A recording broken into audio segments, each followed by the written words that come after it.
திமுக முன்னாள் அமைச்சர் செந்தில் பாலாஜி மீது பல மோசடி வழக்குகளும் ஊழல் வழக்குகளும் இருந்து வரும் நிலையில் தற்போது செந்தில் பாலாஜி வீட்டிற்கே சென்று போலீசார் விசாரணை நடத்த தொடங்கியுள்ளனர். சமீபத்தில்தான் டிரான்ஸ்பார்மர் ஊழல் வழக்கு பதிவு செய்யப்பட்ட நிலையில் அவர் கைது செய்யப்படுவார் என்று கூறப்பட்டு வந்தது.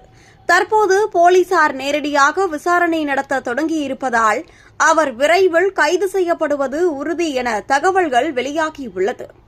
திமுக முன்னாள் அமைச்சர்கள் ஒவ்வொருவரின் மீதும் உள்ள ஊழல் குற்றச்சாட்டுகள் தமிழக வெற்றிக் கழகம் ஆட்சிக்கு வந்த பிறகு மீண்டும் வெளிச்சத்திற்கு வர தொடங்கியிருக்கின்றன. அந்த வகையில் மீண்டும் செந்தில் பாலாஜி சிக்கியுள்ளார்.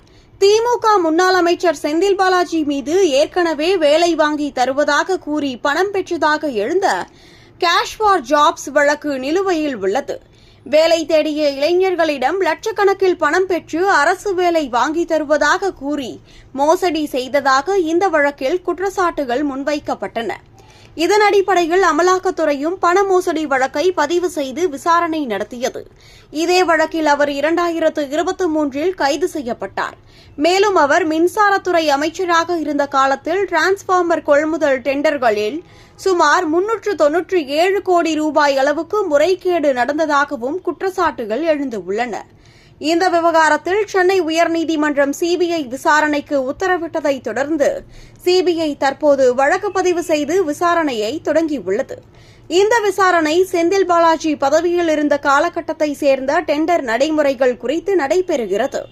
இதற்கிடையில் திமுக ஆட்சிக் காலத்தில் அமைச்சர்கள் மீது எழுந்த ஊழல் புகார்கள், டெண்டர் முறைகேடு குற்றச்சாட்டுகள், அதிகார துஷ்பிரயோகம் தொடர்பான கேள்விகள் அனைத்தையும் விஜய் தலைமையிலான தாவேக தொடர்ந்து மக்கள் மத்தியில் கொண்டு வந்து கேள்வி எழுப்பி வருகிறது.